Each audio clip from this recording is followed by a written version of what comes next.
descubierto en otros muchos casos, es probable que estuviera casado y que tuviera hijos. Pero lo que nadie duda es que era un hombre con una enorme necesidad de salir y matar, y además de conseguir una satisfacción sexual. Y eso es lo que hacía. A menudo se ha dicho que hay un montón de archivos aquí y otro en el Ministerio del Interior que informan de quién fue, pero no es así. Si existen, yo nunca los he visto, y puedo asegurar sin temor a Scotland Yard no guardamos ningún informe que no diga quién fue Jack el Destripador. No lo sabemos, nunca lo resolvimos.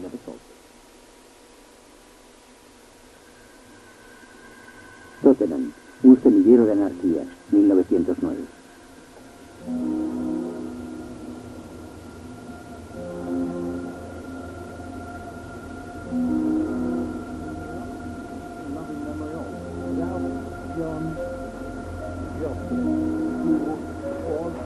Estamos aquí recordando a Ralph John Jocelyn, que fue herido de muerte el 23 de enero de 1909 a la edad de 10 años. Este monumento fue erigido por sus compañeros del colegio en Irvine.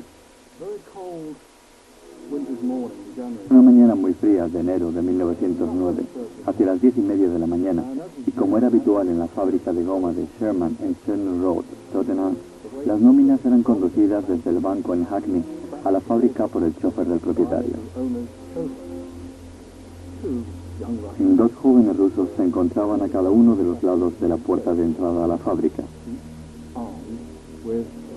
Los dos llevaban armas de fabricación europea, algo que en sí mismo era desconocido por aquella época en este país, fuera de los militares.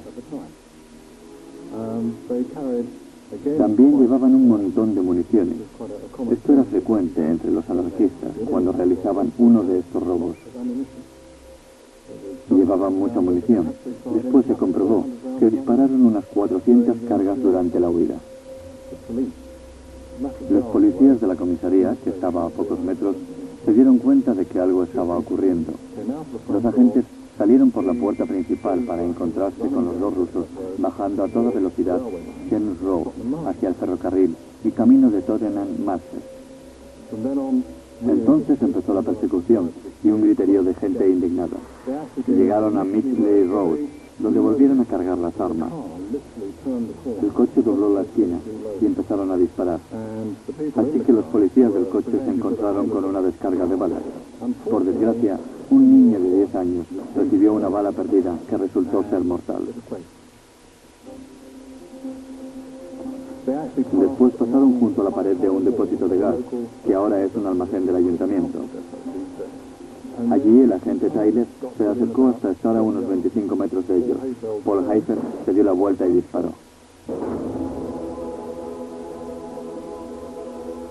La persecución, que había empezado a ser desesperada, continuó con una determinación impresionante. Los asesinos cruzaron un paso elevado de peatones atravesando la gran estación del Este y después se dirigieron hacia la margen occidental del río Lee. Así consiguieron llegar hasta la granja de Salisbury House. Hazel y Jacob se refugiaron en un pajar disparando a todo el que se acercaba. Entonces decidieron jugárselo todo a una caza. Un tranvía que había salido de Chelmsford de camino hacia Baker's Arms en Leyton estaba circulando. Sin dudarlo ni un momento, subieron al tranvía que iba por Leeds Road. El conductor paró el vehículo y escapó, dejando al cobrador, que se vio obligado con el cañón del revólver en la cabeza a dirigirse a la cabina y a llevarles a toda velocidad. En aquel momento ya había mucha gente persiguiéndolos. Estaban agotados. Jacob consiguió saltar una valla de madera y entrar en un solar. Hayfield, que era mucho más corpulento, no logró saltar la valla. Solo le quedaban 2 balas, y cuando vio que los policías se acercaban cada vez más, se suicidó. Jacob no paró de correr hasta que entró en una casa muy especial, llamada Oak Cottage, una casa de campo de principios del siglo XIX. Los policías subieron al dormitorio de la primera planta, donde sabían que Jacob se había refugiado. En ese momento el agente 636 Charles Eagles y el agente Charles Dixon cumplieron con su misión. Eagles disparó 2 veces, una de ellas a través de la puerta. La autopsia reveló que Jacobs se había disparado a sí mismo. Un solo disparo acabó con su vida. Cuando lo sacaron de allí, ya estaba muerto.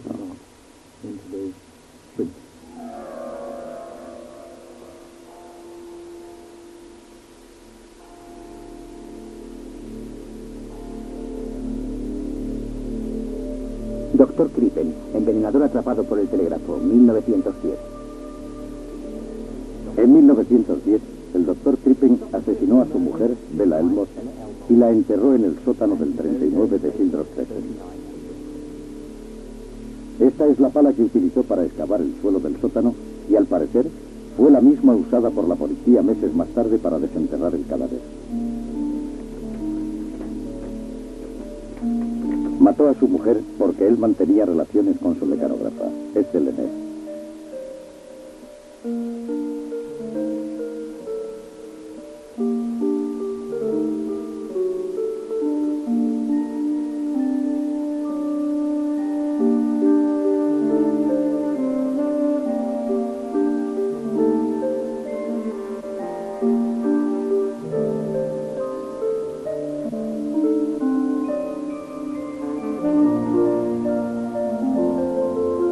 El doctor Crippen, que vivía en el número 39 de Hildreth Crescent, Cadentown, asesinó a su esposa y se marchó con Ethel Lennett a Bélgica, donde subieron a bordo de un barco con destino a Canadá. El capitán Kendall del Montrose empezó a sospechar de un hombre y de su supuesto hijo. La sospecha le hizo enviar un telegrama a Londres. Lo que resulta interesante de este caso es que fue la primera vez que un crimen era resuelto utilizando la telegrafía sin hilos. El telegrama decía así: sospecho que Crippen, el asesino de la carbonera de Londres, y su cómplice se encuentran entre los pasajeros del barco. Se ha afeitado el bigote y se ha dejado crecer la barba. Su cómplice va vestida como un chico, pero la voz, los gestos y la complexión son los de una mujer. Viajan como el señor Robinson y su hijo.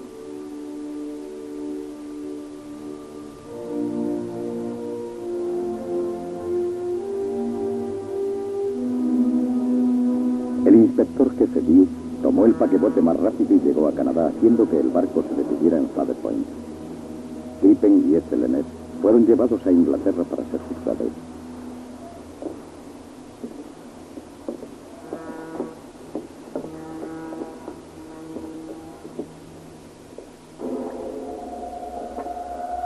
Cuando la policía llegó al número 39 de Hildreth Crescent, descubrió los restos de la señora Crippen.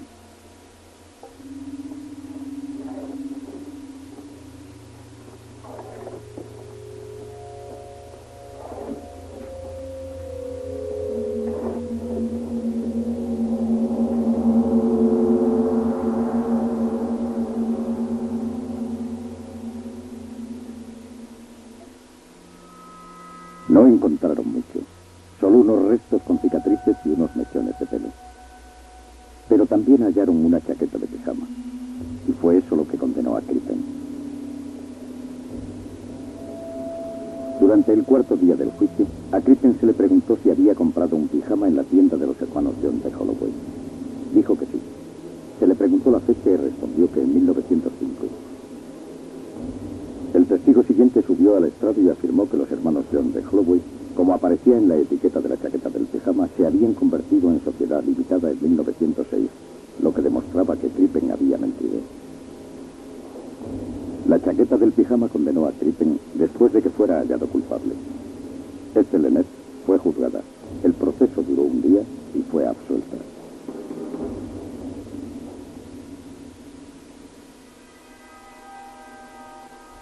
Pies de franela, robos en bicicleta, 1937.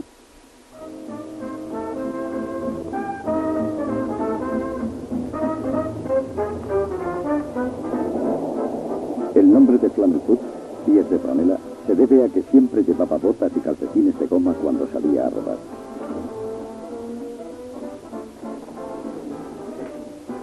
Estamos en 1932, cuando comenzó a operar en la zona de Londres.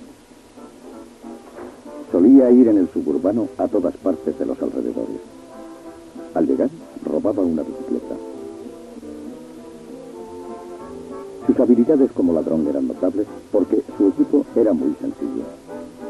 No tenía muchas herramientas como taladros o percutíes, sino instrumentos pequeños y compactos que resultaban muy fáciles de ocultar. Las ganzúas servían para abrir las cerraduras. Con un poco de suerte abría cualquiera de ellas.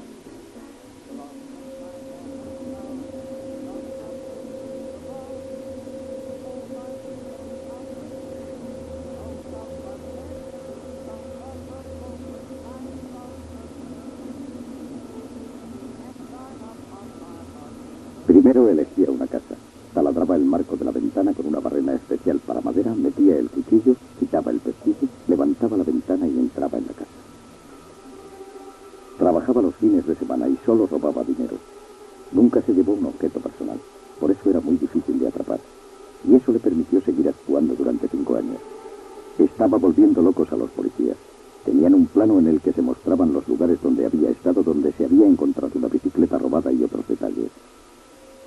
Le atraparon una noche cuando una de las patrullas estaba trabajando. Un agente debió robar una bicicleta. Le detuvieron y acabó en la cárcel. Le condenaron a 5 años y cuando salió se trasladó a Northampton, donde estuvo trabajando una temporada y donde murió de tuberculosis 5 años después. Nunca volvió a cometer otro delito. Fue un hombre muy interesante porque durante los años 40, 50 y principios de los 60 a los policías se les enseñaba en qué consistía el robo con escalo, poniendo como ejemplo a Flannel Foot, pies de franela.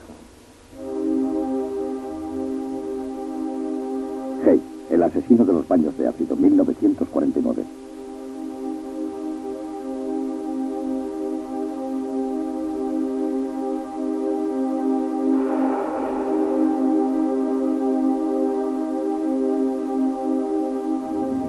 John George Hay, el asesino de los baños de ácido, es un personaje único en los anales del crimen porque fue uno de los pocos asesinos que llegó a hacer pruebas antes de cometer sus crímenes.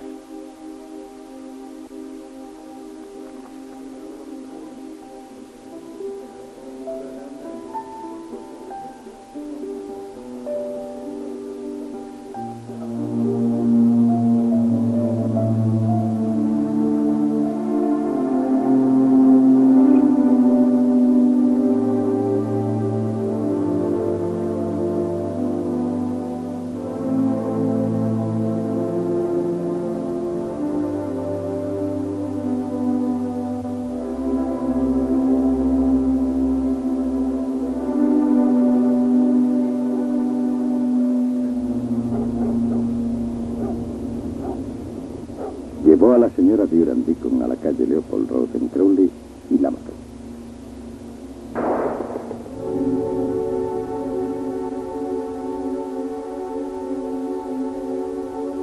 Después de ponerse una máscara de gas, un delantal y unos guantes, metió su cabeza dentro de un bidón que ahora veremos. Se le llama el asesino de los baños de ácido, pero en realidad no era una bañera, sino un bidón de 180 litros tratado para resistir al ácido. Lo llenaba de ácido sulfúrico concentrado y metía el cuerpo sin quitarse nunca la máscara de gas, el delantal y los guantes. Un cadáver metido en ácido en menos de 48 horas se convierte en residuos. Al final de las 48 horas, lo que queda es un bidón lleno de residuos que en realidad son tejidos humanos. El tejido corporal, lo que también incluye el esqueleto y ácido ya inactivo. Y lo que resulta aún más interesante, en la parte superior habrá de 5 a 8 centímetros de grasa corporal, porque el ácido no disuelve la grasa del cuerpo humano. Luego llevaba el bidón a la parte trasera de la casa. Tiraba la grasa y se pasaba echando ácido frío durante más de 7 días. Eso reducía el esqueleto a simple fango. Lo del bolso de plástico es muy interesante. Al parecer, la dama en cuestión era conocida en la familia como la mujer del bolso de plástico. Se trataba de uno de los primeros bolsos de esa clase que entraron en el país y era la primera vez que nos dábamos cuenta de que el plástico no se disuelve en el ácido. Hay había experimentado disolviendo ratones en ácido, pero le resultó imposible deshacerse del bolso, de los cálculos biliares y de la dentadura postiza de la señora Deacon. Gale Simpson, el patólogo, entró en la casa y lo primero que encontró cuando se puso a buscar por el suelo, que entonces era de gravilla, fueron los cálculos biliares. Y dichos cálculos son de color verdoso. Son diferentes de la gravilla. Cuando los vio, se dio cuenta de que estaban ante restos humanos. También encontraron la dentadura postiza de la señora Deacon, que fue identificada gracias a su historial odontológico. Y un pie izquierdo calcinado también era de ella.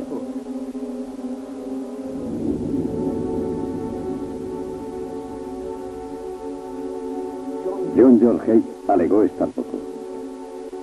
Su propósito no era otro que librarse de la horca, pero el juez no lo admitió y fue acusado de asesinato. Fue hallado culpable y condenado a muerte.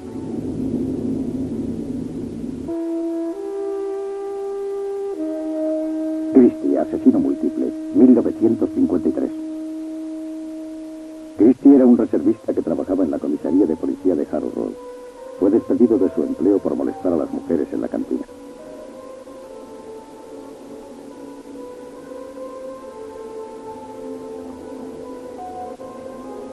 John Reginald Holiday Christie se marchó del número 10 de Rillington Place el 19 de marzo de 1953, dejando allí un cementerio. Un hombre llamado Beresford Brown entró a vivir en la casa 4 días después. Retiró el papel que cubría la esquina de una puerta de la cocina y vio el cadáver de una mujer sobre una pila de cenizas. Era el de Hectorina McLennan. Detrás de ella vio el cadáver de la señora Malone y detrás el de la señorita Nielsen. Todas habían sido estranguladas. En los cadáveres había muestras de envenenamiento por monóxido de carbono, además de pruebas de haber tenido relaciones sexuales con ellas durante el momento de la muerte, antes o después. Las mujeres acudían a la casa de Christie para que éste les practicara un aborto, pero la verdad es que era un necrófilo. No hay duda de que tuvo relaciones con ellas. Bajo los tablones del suelo de la sala de estar se halló el cadáver de la señora Christie. Luego los policías excavaron en el jardín y encontraron los restos de Ruth First. Esta es una vértebra de Ruth, con raíces creciendo a través de ella. También encontraron los restos de Muriel Eddy. Muriel y Ruth habían desaparecido en el 43 y en el 44. Gracias a un buen trabajo del forense, fueron identificadas las dentaduras por los historiales dentales. Estaban consideradas como personas desaparecidas. La policía empezó la caza del hombre, pero este había desaparecido. Luego fue visto en el puente Putney, detenido por el agente Ledger y conducido a una comisaría. Me di cuenta de que Christie se dirigía hacia arriba bordeando el río. Christie se cambia de ropa. Luego fui a interrogarle. Le pregunté qué estaba haciendo y me dijo que buscaba trabajo. Entonces le pedí su nombre y dirección y me dio una identidad y unas señas falsas en Notting Hill. Cuando dijo que vivía en Notting Hill, le identifiqué porque era allí donde habían ocurrido los asesinatos. Le pedí que se quitara el sombrero y así lo hizo. Entre el pelo había restos de ramas y hojas. Era evidente que aquel hombre había estado durmiendo a la intemperie. Estaba casi seguro de que era Christie. Saqué el Daily Mail y miré la fotografía. Le dije que creía que él era John Reginald Holiday Christie y que le detenía para interrogarle. Le llevé a la comisaría de Putney y un agente quedó a su cargo en la sala de los detenidos. Después fui a la oficina y el sargento miró una y otra vez la documentación. No sé lo que pensaba de aquel hombre que había encontrado en la calle. Y no le creyó. Le dije que había detenido a un hombre que era el hombre que buscábamos, y un grito saltó por encima del mostrador y se abalanzó hacia la sala de los detenidos.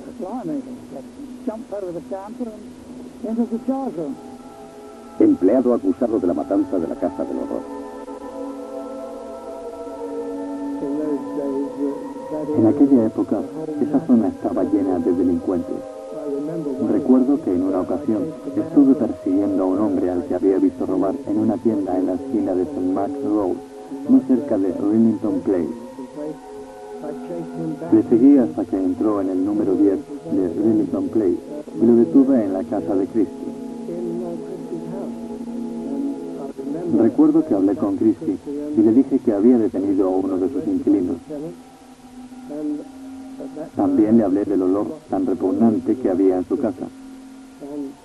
Él me contestó que eran los malditos inquilinos del piso superior. En aquel momento no me di cuenta de que estaba en la sala de estar con su mujer, descomponiéndose debajo de los tablones del suelo sobre los que nos encontrábamos. La casa estaba dividida en 3 apartamentos, donde Christie era el bajo, ¿no era así? Sí. Mientras usted salía por la puerta trasera para ir al jardín, pasó al lado del lavadero donde se encontraron los cuerpos del caso Evans. Sí, detrás de un montón de leña apilada contra la puerta del retrete. Allí encontré esta pequeña e interesante prueba. Sobre un montón de basura que estaba al lado de la puerta, bajo la ventana del baño, encontré una tabaquera bañada en oro que parecía ser nueva y estaba muy limpia comparada con el resto de la basura. La recogí, la abrí y en su interior hallé una serie de muestras de pelo. Esto levantó mis sospechas. Resultaron ser muestras de vello del pubis de varias mujeres. Christie fue juzgado por el asesinato de su mujer, hallado culpable, condenado a muerte y colgado en Pentonville. John Reginald Holiday Christie fue el peor asesino en masa de este siglo hasta la aparición de Nixon. Ruth Ellis, la última mujer ahorcada en Gran Bretaña, 1955.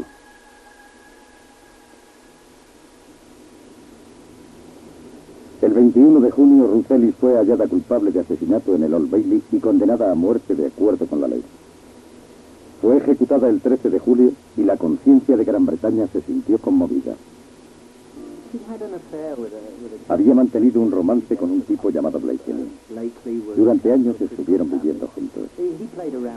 Blakely provenía de una buena familia y se dedicaba a pilotar coches de carreras sin éxito, aunque no renunciaba a ello. Ruth era camarera de un club en Kensington. Poco a poco, su relación fue llegando a un punto muerto.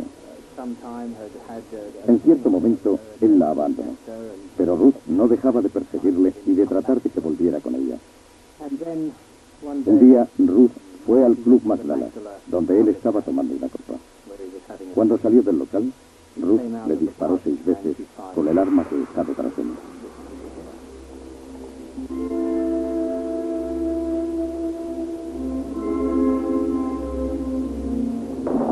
Después de matar a su novio, Ruth Ellis fue conducida a una comisaría en un coche celular.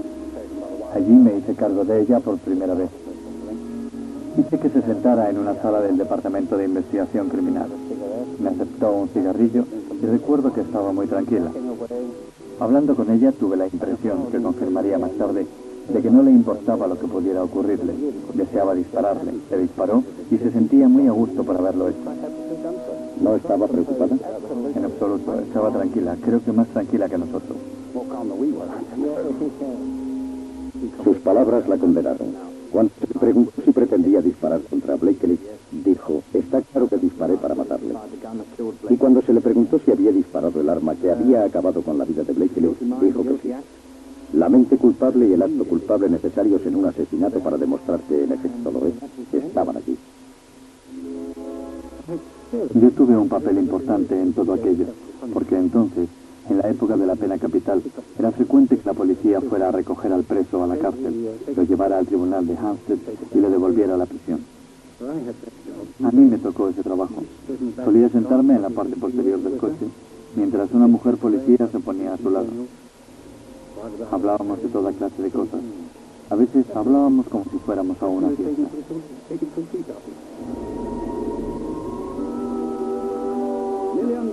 ¿Es civilizado matar por la ley? ¿Funciona de verdad como algo disuasorio? ¿Es justo pedirle a algún ser humano que haga el papel de verdugo? Y si la ley dice que sí, hay que rechazarlo solo porque el asesino sea una mujer.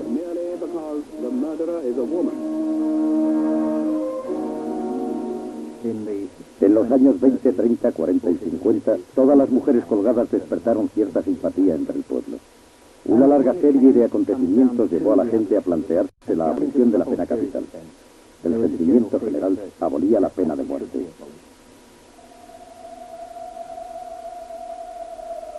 El mayor robo a un tren, 1963.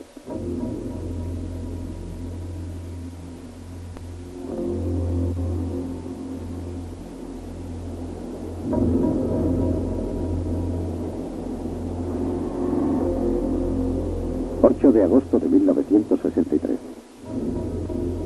El gran robo del tren.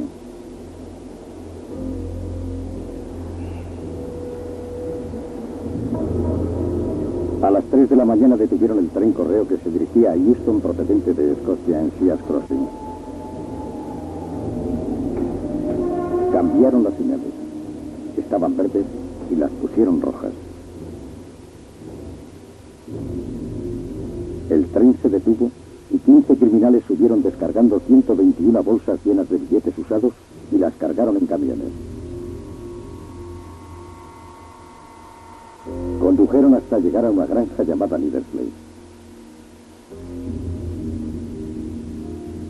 Y en aquella granja se quedaron esperando. Cinco días después se repartieron el botín de 150.000 libras para cada uno y se separaron, yendo a distintos puntos del país.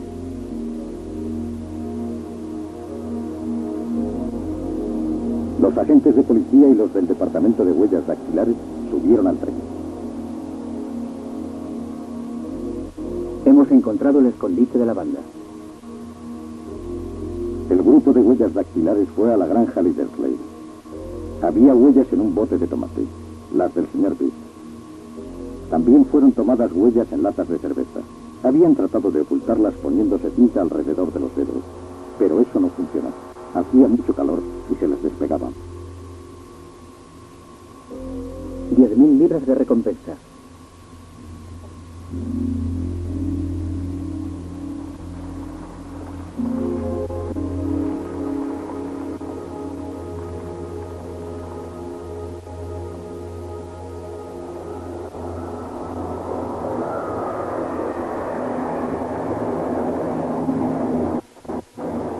Aunque ya han pasado 25 años, todavía puedo recordarlo como si hubiera sido ayer.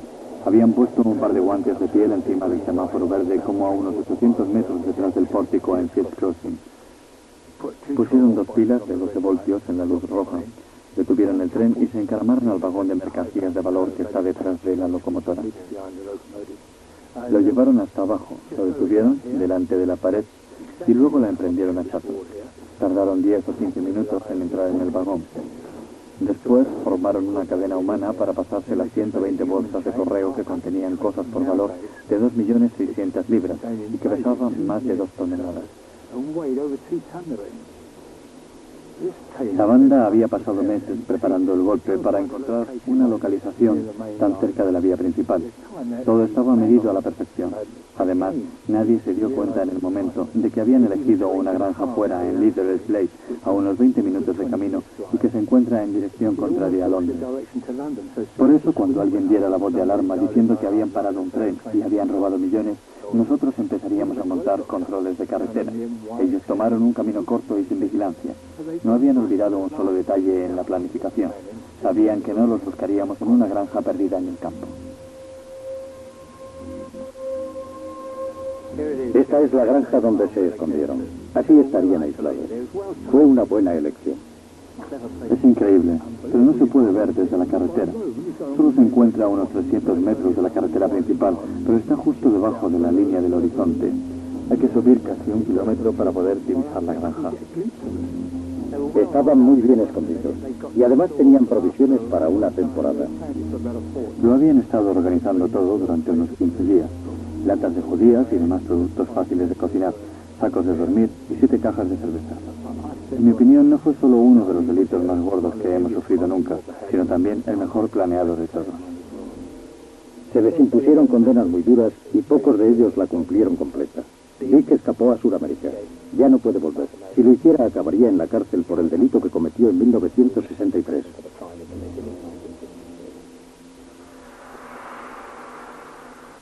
Muerte en la tarde, 1966. Este es un equipo habitual de la policía. Foxtrot 11 va por las calles tratando de capturar delincuentes. Y cuando está circulando por la calle Braybrook, un coche les llama la atención.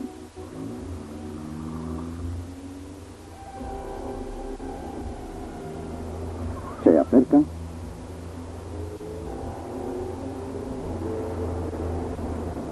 ¡Pare, pare!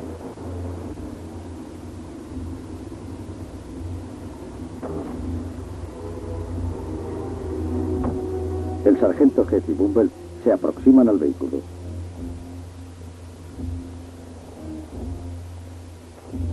¿Es usted el propietario de este coche?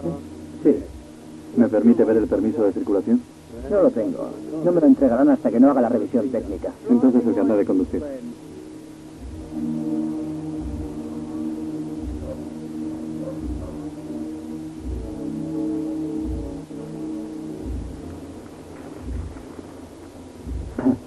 da cuenta de Lo más probable es que detuvieran el coche para saber qué hacía circulando tan cerca de la cárcel. Oiga, será mejor que nos deje tranquilos. Tómale todos los datos. ¿Nombre? ¡Mátalo, mátalo!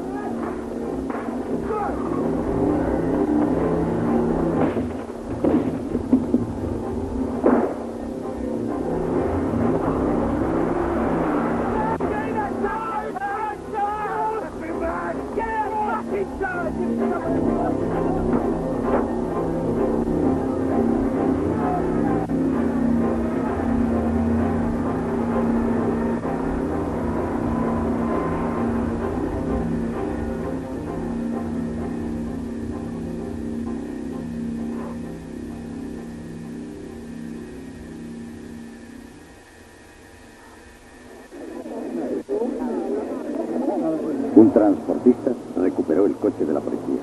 Entonces comenzó la caza humana.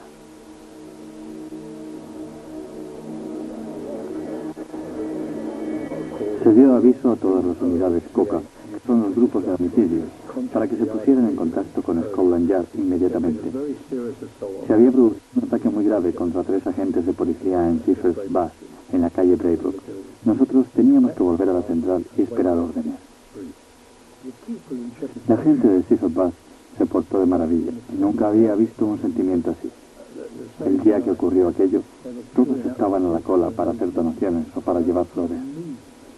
Era imposible moverse de allí, y es que Geoff Fox era un tipo muy popular en la zona, y era un buen muchacho. Ya saben, uno de esos que ayudan a cualquiera, que se desvive por sus vecinos, que hace lo que sea.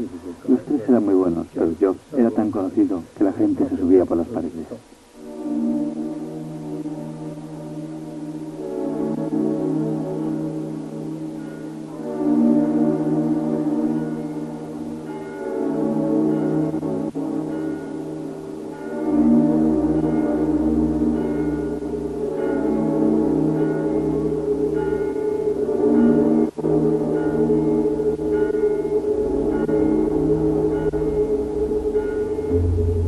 La Asociación de Policías ha propuesto la reimplantación de la pena de muerte para los asesinos de policías. ¿Reconsiderará el Ministerio del Interior esta postura?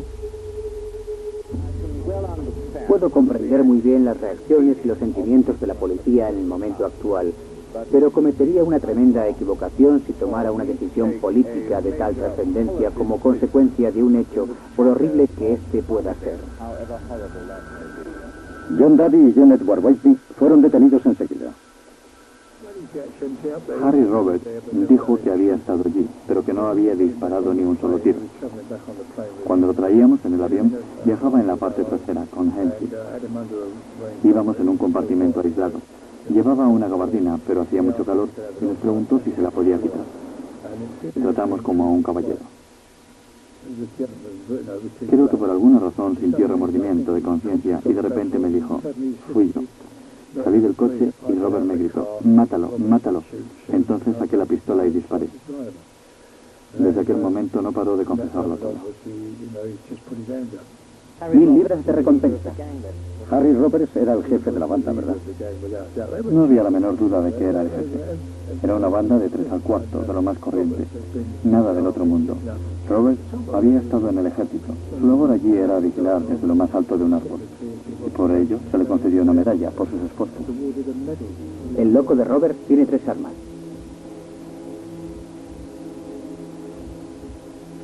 Se montó una impresionante operación para encontrar a Roberts. Y se empleó un buen número de policías y de perros ayudados por helicópteros para detenerle. La casa del hombre. Cuando lo encontramos había cavado una trinchera en medio del bosque de unos 30 centímetros de profundidad y pasó varias semanas viviendo allí. Robert, Daddy y Whitney fueron condenados a cadena perpetua con la recomendación de que cumplieran un mínimo de 30 años. Daddy ha muerto en la cárcel. Georgi Markov, disidente búlgaro, 1978. Georgi Markov se encontraba en el lado sur del puente de Baterrot cuando sintió un pinchazo en el muslo. Se dio la vuelta y vio a un hombre con un paraguas que tomó un taxi y se marchó. Markov subió a un autobús dirigiéndose a Buskhouse, donde trabajaba. Allí le dijo a un amigo que apenas podía mover la pierna. Georgi Markov era búlgaro y trabajaba para el servicio exterior de la BBC. Había huido de su país 7 años antes y además de trabajar para la BBC, lo hacía para la emisora alemana Deutsche Welle y para la americana Radio Europa Libre.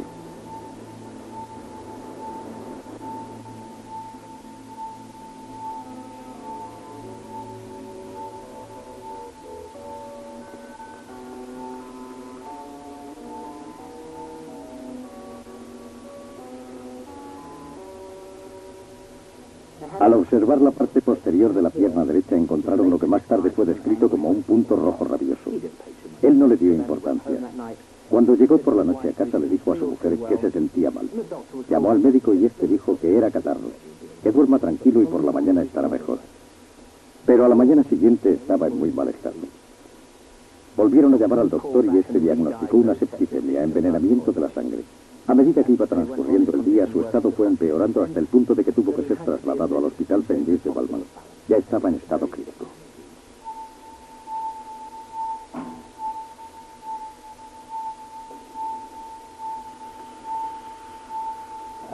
Todo resultaba un poco misterioso. Lo único que se veía era una herida que en realidad parecía producto de la picadura de un insecto, con una zona enrojecida alrededor de un agujero diminuto. Allí no se encontró nada, pero esa parte de su anatomía fue conservada para posteriores exámenes. Fue llevada a Portland Down, a la unidad de investigación química. Allí el doctor David Gore encontró esta bolita diminuta en la superficie de la piel. Luego nos enseñó fotografías tomadas con ayuda del microscopio. Así pudimos ver que la bolita tenía 2 pequeños orificios que atravesaban el centro. La investigación se mantuvo durante años, pero gradualmente todas las pistas se fueron agotando. Yo no diría que el caso esté cerrado, pero lo que sí puedo asegurar es que no se está llevando a cabo una investigación activa en estos momentos. Dennis Nielsen, el carnicero de Muswell Hill, 1983. Dennis Nielsen vivía en el número 23 de Cranley Gardens. Había otros vecinos, pero la casa era casi independiente. Un día se quejó de un atasco en los desagües. Un fontanero limpió las cañerías y sacó 2 cubos llenos de algo que le pareció muy raro. Llamó a su jefe y este le dijo que ya se encargarían del asunto. Cuando volvieron al día siguiente, los cubos habían desaparecido. Para corroborar sus afirmaciones, el fontanero volvió a meterse en los desagües y sacó más trozos de lo mismo. Los llevaron al depósito de cadáveres y allí David Bowen, el forense, dijo que podía ser carne humana cortada en trozos y hervida. No solo dijo que eran restos humanos, además dijo que la víctima había sido estrangulada. Después señaló un trozo concreto de carne y dijo: eso es parte de un cuello humano, y se nota que hay una marca en él. Eso me dejó de piedra, porque sabía que cuando me enfrentara cara a cara a ese tal Nielsen, aquella misma tarde estaría ante un caso de asesinato. Cuando entré por la puerta, me encontré con un tipo corriente. Parecía el típico oficinista. Me presenté y le dije: he venido por lo del desagüe. Quise saber por qué estaba tan interesado en ello y le contesté: vamos a su apartamento y se lo contaré. Luego le dije que los desagües estaban bloqueados con restos humanos y él contestó: eso es espantoso. Le pedí que me contara dónde estaba el resto del cuerpo y contestó que en 2 bolsas de plástico en otra habitación. Encontramos rastros de sangre en la bañera, lo que indicaba que había utilizado el baño, quizá con el fin de cortar en pedazos alguno de los cuerpos. También hallamos rastros de sangre en el horno, junto a pelos, grasa corporal y trozos de carne. En aquel momento nunca pensé que pudiera tratarse de más de un cadáver, pero un comentario de mi ayudante, Steve McCaskill, cuando volvíamos a la comisaría, me permitió descubrirlo.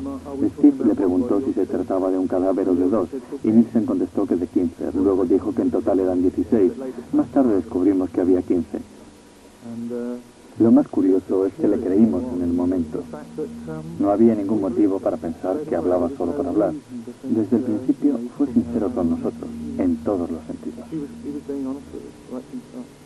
La búsqueda de los cadáveres condujo a la policía a la avenida Melrose, el anterior hogar de Nielsen, donde los agentes de policía registraron el jardín y un trozo de tierra baldía en la parte posterior buscando restos humanos.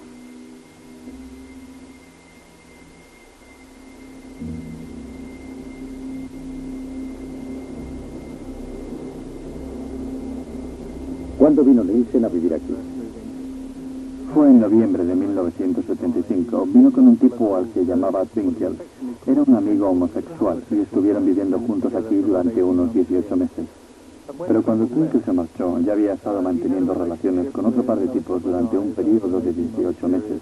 Y entonces, hacia 1978, creo que fue en diciembre de 78, uno de sus compañeros de apartamento volvió aquí y no se marchó. Fue la víctima número 1. ¿A cuántos mató aquí? A 12 en total. Durante unos 4 años fue almacenando sus cadáveres en una habitación del piso bajo, donde están las contraventanas. Solía guardar a 4 o 5 a la vez debajo de los tablones del suelo, hasta que ya no quedaba sitio para meter a otros. Así que tenía que sacarlos y después quemarlos encendiendo una hoguera en el jardín trasero. En total llegó a hacer 3 hogueras, 2 en el jardín y la otra aquí fuera.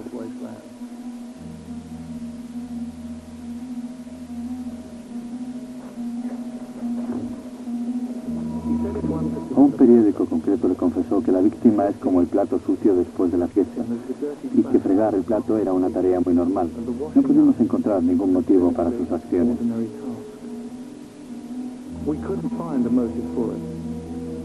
Lo único que conseguimos descubrir fue que invitaba gente a su casa porque esperaba que alguien se quedara con él. Y siempre, o casi siempre, después de tomar una copa, al terminar la tarde, su visitante se levantaba y se marchaba. En 15 ocasiones aquello fue demasiado para él, así que los mataba, y en más de una ocasión dejó a su víctima sentada en una silla, en posición erguida, pero muerta.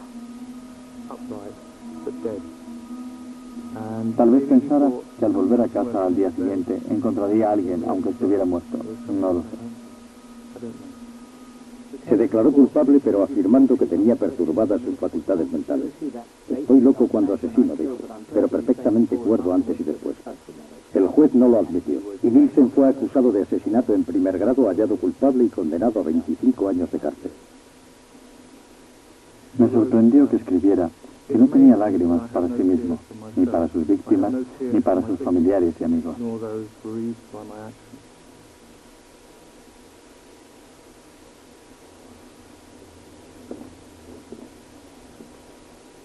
Volvemos donde empezamos, con Jack el Destripador. Este es un museo en acción. El año pasado recibimos un sobre marrón que contenía papeles referentes a los archivos del Destripador. No nos daba ninguna respuesta sobre la identidad de Jack el Destripador, pero nos devolvía documentos importantes como la carta al querido jefe, la original. En el archivo sobre Jack el Destripador podemos encontrar una buena cantidad de papeles. Se llaman las notas McNaughton. Fueron escritas por McNaughton, el comisario, 5 años después, y en ellas identifica a 3 personas. A un hombre llamado Ostro y a otro llamado Kosminski. Los dos tenían tendencias homicidas y ambos fueron encerrados en manicomios. Pero es el tercero el que intriga a los detectives, un hombre llamado Morton Drewitt. Desde el punto de vista del detective y por las pruebas circunstanciales, Drewitt fue el asesino. Dudo mucho que lleguemos a descubrir quién fue en realidad. A no ser que llegue otro sobre marrón a Scotland Yard con más papeles que nadie vio antes.